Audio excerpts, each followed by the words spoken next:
Assalamualaikum warahmatullahi wabarakatuh.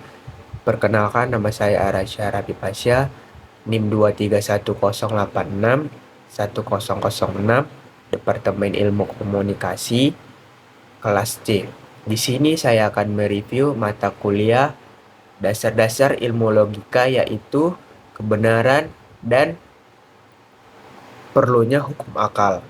Kebenaran yang kita kenal ada dua, yaitu korespondensi dan koherensi.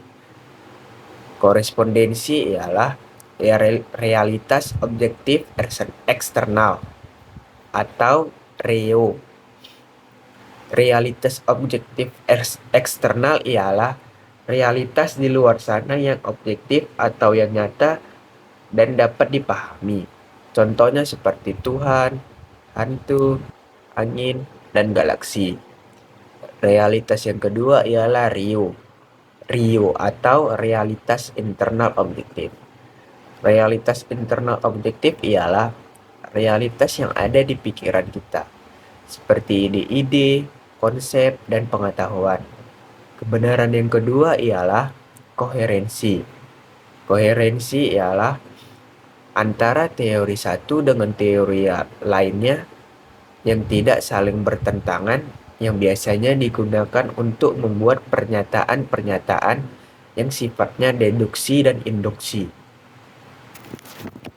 Dalam logika ada dua pernyataan, yaitu deduksi dan induksi.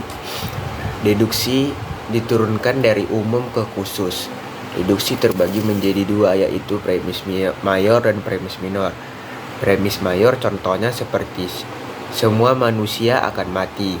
Premis minor contohnya seperti Francisca adalah manusia. Dan dapat disimpulkan dari dua pernyataan ini ialah Francisca pasti akan mati. Yang kedua ialah induksi. Induksi diturunkan dari khusus ke umum. Contohnya ialah semua anak ilmu komunikasi pintar.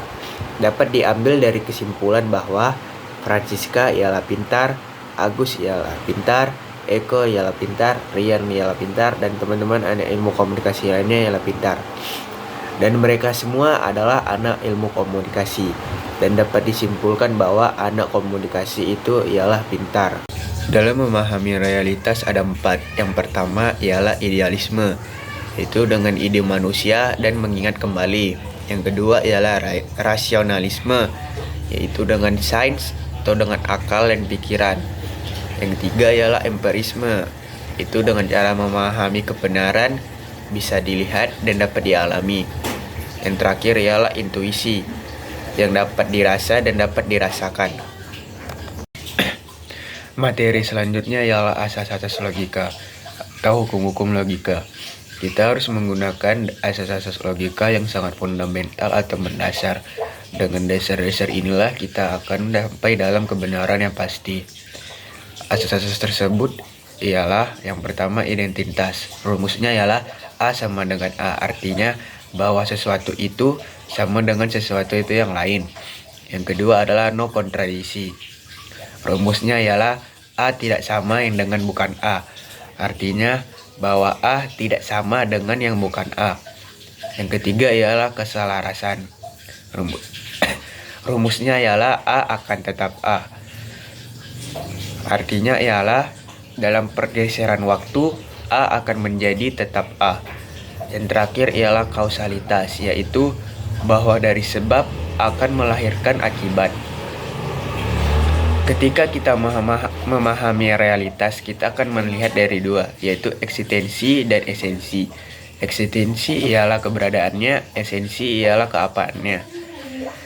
Eksistensi terlihat dari 3, yaitu 1. Mustahil adanya dan cuma ada di pikiran. Yang kedua ialah mungkin adanya, dan yang ketiga wajib adanya. Esensi terlihat dari 2, yaitu dari substansi dan aksiden. Sekian dan terima kasih. Wassalamualaikum warahmatullahi wabarakatuh.